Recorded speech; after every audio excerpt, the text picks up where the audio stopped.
Hello, this is Algebra B, page 5, notes, questions 26 through 31.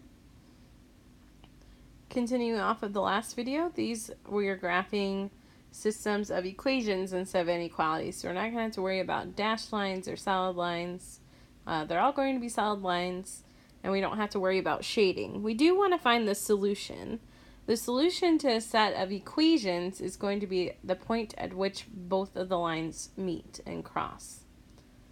So I'm first going to graph the equation y equals 1. Again, we find where y equals 1. It's going to be a horizontal line at y equals 1. Pretend like that's straight. And then we're going to graph the equation x equals 3. So this is where x equals 3. I'm going to cross that. The solution is where they meet, and if I drew straighter lines, you would see that it met at 3, 1. So the solution to the equations y equals 1 and x equals 3 is the point 3, 1. That's the point where both of the equations are the same. Moving on to question 27. We're going to graph those. They're both in slope-intercept forms. We need to graph the intercept first. The intercept's a -4. And then it has a slope of 2 over 1. So we're going to go up 2 over 1. Draw my line. And then the other equation also has an intercept of -4. And has a slope of -2/3, so up 2 to the left, 3 because it's a negative, and connect those two. And where they met was at the y-intercept, so the solution here is 0, -4.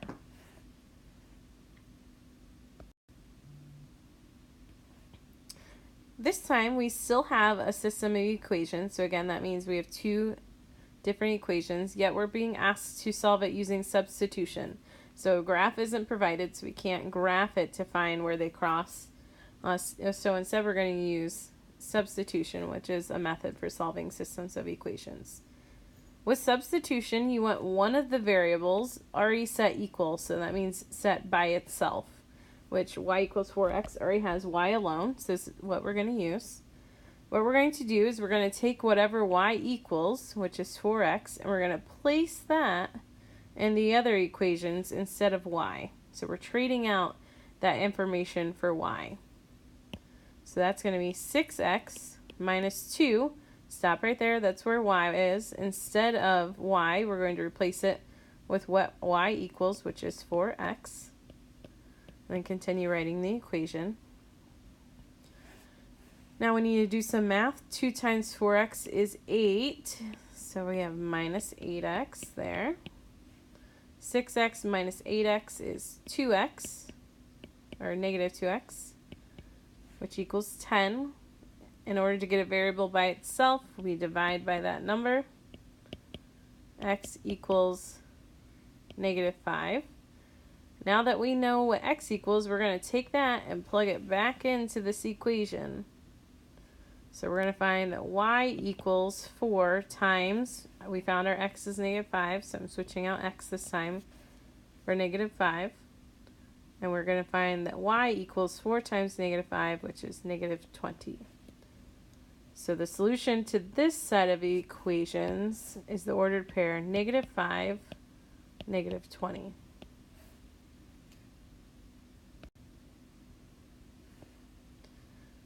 Again, we're going to use substitution, just like we did last time. These both are set equal to y. So what we're going to do is if both of these equal y, we're going to take whatever they each equal, 2x plus 1, and the other one equals 5x minus 11. We're going to set them equal to each other. Anytime I have an equation where there are x's on both sides, we want to join them so the x is only on one side. In order to do that, I'm going to find the smallest of the x values and I'm going to subtract it from both sides. They'll cancel out on the left and combine with the right. So I'm left with just a 1 over here. 5x minus 2x is 3x. And I still have my minus 11. when I'm trying to solve for x, I need to get whatever's the furthest away from it on its side away from it. So 3x minus 11, I need to get rid of this minus 11, so I'm going to do the opposite. We add 11. Whatever I do to one side, I have to do to the other. 1 plus 11 is 12. And I just have 3x because the negative 11 plus 11 cancels out. Last, I'm going to divide both sides by 3 to get rid of that 3. And I'll find that x equals 12 divided by 3, which is 4. I'm going to take that x equals 4 and plug it into either of those other equations. It doesn't matter which one you use. I always try looking for the one that looks the easiest, so I'm going to use the top equation. So instead of x, I'm going to use 4, which is what we just found. So 2 times 4 instead of x, plus 1. 2 times 4 is 8, plus 1 is 9. So my solution to this set of equations is the ordered pair 4, 9.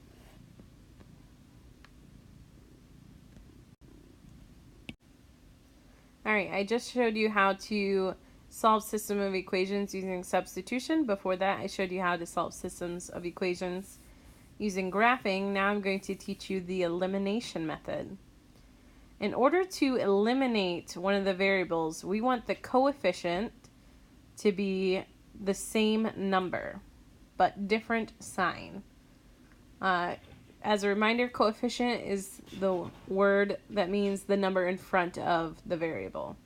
So in this case, I'm going to, in order to get rid of y, I want both equations to have the same coefficient. So can I think of a number to multiply 3 by in order to get a coefficient of 9? And the answer to that would be I need to multiply everything in that equation by 3. That will give me the same coefficient, but with a different sign because I already have a negative sign there. So 3 times x is 3x. 3 times negative 3y is negative 9y. And 3 times negative 6 is negative 18. I'm going to rewrite my original first equation right beneath this, so my equations are a little bit closer together. And then I'm going to add everything together here. 3x minus 4x is negative 1x. Negative 9 plus 9y is going to give me 0. It cancels out. That's what we want to happen with the elimination, so I don't have to write anything there. Equals negative 18 plus 9 is negative 9.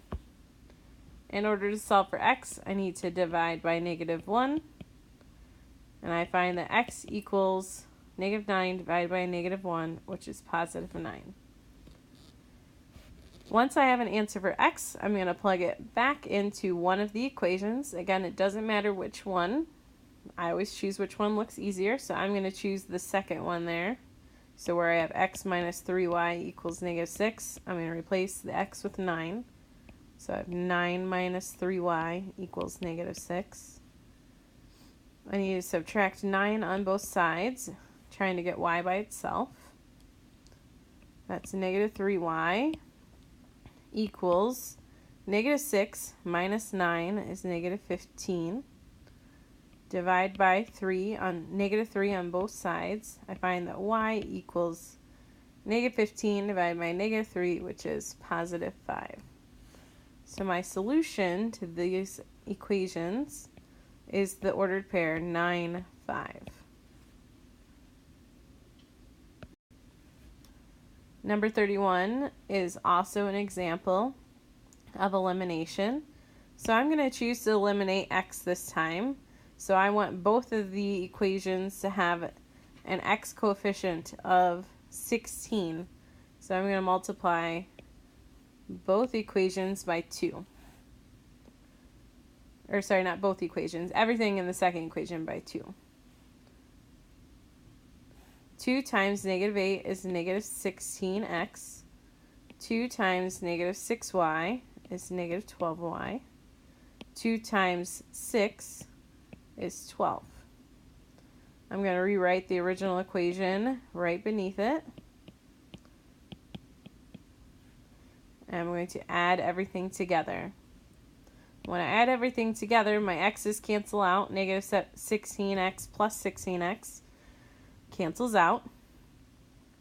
And then I'm left with negative 12y minus 10y, which is negative 22y, equals 12 plus 10, which is 22.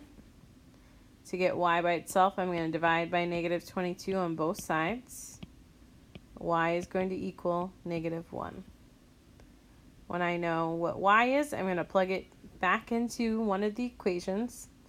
Doesn't matter which one. I'm going to use the second one. As a reminder, it's negative 8x minus 6y equals 6. Wherever I see y, I'm going to replace it with negative 1.